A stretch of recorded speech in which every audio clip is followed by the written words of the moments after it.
All right, so I was just talking to Austin. Austin had a really dangerous guy in the finals, right?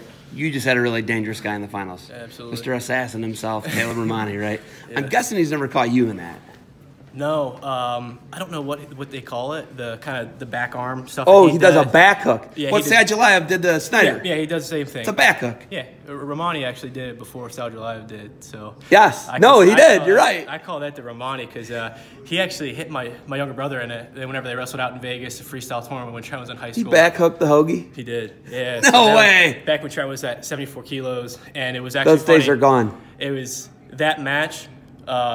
I lost to Wick at that point, and Trent lost to Mark Hall, and Romani and Trent were wrestling to see who would wrestle me then. And so Romani hit him in the bundle, whatever he calls it, and I ended up wrestling him then. But, I mean, he's dangerous. He's really hard to finish on whenever I get to a high seat head outside. He's always looking to reach back and grab a head, and so he's a little bit taller than me, so it's not always easy. Ended up getting to a good finish at the end there, just kind of picking him up double leg and get him up in the air. You're trying to run through him through the one takedown, the double leg in the second period, right? Yeah. And he's shifty, he's fighting you with his hips, and he kind of fends you off, but you eventually stick with it. Yeah. How hard is it to know the guy's dangerous? Mm-hmm. He's got throws, step overs, back hooks, right? Yeah. Romani's, I guess, right? Yeah. I mean, he's really good at dangerous style. I think I've wrestled him now, I want to say 8 times. And he knows me really well. He's been able to keep it close in some matches, but against guys like that, I really need to distance myself. I need to get up early, which I did, and kind of just be smart for the rest of the match. He was real shifty and got a takedown. He kind of ducked me. That was a sweet duck, by the way. Nice, yeah. Really nice. Disappeared a little bit. Definitely, and so that kind of took away the major, and team point wise, I was like, all right, I got to get this back. I was a little bit pissed off when it happened, so I was able to finish out on a strong note, but just a dangerous guy. I think you're hearing the coaches in the corner, they guided me through a really good game plan. Just take the risk whenever you're in really good position. Like whenever I'm getting off an underhook, I'm getting to a snap. That's whenever I can take my offense. But anytime he's kind of controlling stuff, it's best just to get back to a fighting position on my feet. And I was able to do that pretty well today. Speaking of pest, the Bonacorsi Hidlay match. Dude, you don't get fired up. You get fired up when your brother wrestles. Yeah. So is that an understatement? No, he stresses me out a little bit. He doesn't stress me out. Him wrestling stresses me out, and so like I'm really able to stay quiet up until that point. I feel like it's like one of those things where I shouldn't be watching, but I do, and it's like I do it to myself out there. So it's like I stress out way more than he would ever stress out about anything. So I think it's just kind of how it works with us. I mean, we're so close. I see the way he trains, and I know what he can get out of this sport, and to sit there and watch a match like that where it's like he made some mistakes early on, and I just want to like grab him by the headgear and just start screaming, but it's like I would never do that anytime else. I really, it's like a huge flaw of mine that I wish I could figure out, is trying to stay calm during his matches, but I haven't been able to now. So that's how your coaches feel, by the way. That's how dads feel, by the way. You have no control, right? No, you don't. And no matter how much I scream, my go-to is like if things get too stressful, just sit there, cross your arms, just breathe. And the thing that I hate the most about that situation is I know my coaches are saying the right things to him, but it's like for me, I should just keep my mouth shut because I'm not the one in the corner. I'm not the one telling them how to wrestle.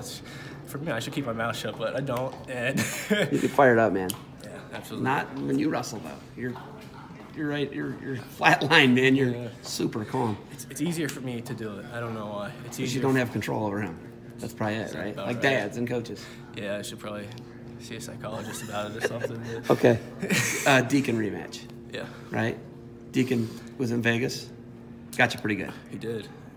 Deacon is a Vegas guy. He shows up in Vegas. I know he's going to show up in March, too. So I feel like I'm peaking at the right time, though. I don't feel like my best wrestling was in December. But I mean, I've toed the line, and I learned what I need to figure out. And he's gone through the gauntlet. I've gone through the gauntlet. We haven't been beaten. Obviously, I'd love to wrestle the guy. I think the way it turns out, it's probably going to be him one, me two. And so that's a long way to look at things. I know I'm going to have a really good match in the semis, quarters, and so I look in front of me. I'm not too one at a time. Focused. Yeah, I mean, it's a cliche, but we work on stuff all year. I mean, you work on stuff to beat a guy like Deacon, but you don't need to stress out over every single second of the day. You got to keep your eyes on who's coming, because all these guys are going to try to take my head off. Round of 32, round of 16, quarters, all those guys would love to take me out. And I got to be prepared to give it my 100 against those guys too, which I think I've done a really good job the past few years. I feel like I've really had a great mentality leading up to NCAAs, and the way I've been able to conduct myself NCAAs, I feel like I've wrestled the best at that tournament. My freshman year obviously didn't go all that well in the finals, but up until that point, I wrestled really well. And I felt like I wrestled really well last year, just kind of ran into a few buzzsaws and learned a lot from that. But let's talk about learning. Last year's semifinals. You won. I think you did.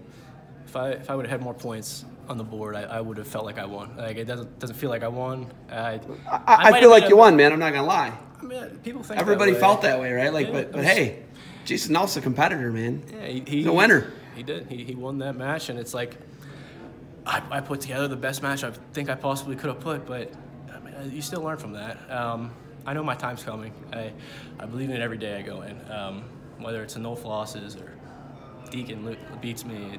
I believe my time is coming, and you know, if you don't walk into the mat room with that kind of mindset every day, then I don't know what you're doing in the sport. I think I've probably the most prepared guy coming into this NCAA tournament. I feel like I wrestled the best guy in the whole country both years. Doesn't matter what weight class. I've wrestled Dolph. He was easily top 3 guy, pound for pound. So I feel like I'm prepared. I'm ready to make that jump. But again, one guy, you know, whoever's coming next, I got to focus on that guy. I got to focus on beating him, and then we'll prepare for the next guy. Looks like you win the team title here. Yeah, that's pretty cool. Pretty sweet, right? I was hoping I could clinch it outright, but I don't think. I mean, they're still mathematically. They your brothers got to win. I'm not sure. I think they said that we were up by 10. So okay, all right. And so they would have to pin twice to tie us. Okay, but the year though, 15-0. Yeah. Gonna win the ACC. 4 teams ranked in the top 10 out of 6. What's it say about this conference? It's a tough conference, without a doubt, and this program's doing the right things. I think when you're able to run through that conference unblemished, you're able to run through this tournament, hopefully with a team title. I mean, it's a really tough conference. It's concentrated, small. We know that. I know I've seen some trolls on Twitter saying the ACC is the best wrestling conference just because the amount of qualifiers we get every year, like compared to how many per capita. Per capita. Yeah. But, I mean, it was a hell of a conference, and we were able to wrestle our best throughout the year, and you know, took some lumps here and there. Going to individual tournaments is tough, but you know, we wrestled really well. All right, you got anything else for me? Go Pack, baby. It's a great night to be part of the Wolfpack. Thanks for the time. Congratulations. I'll see you in Minnesota. Thanks so much, though.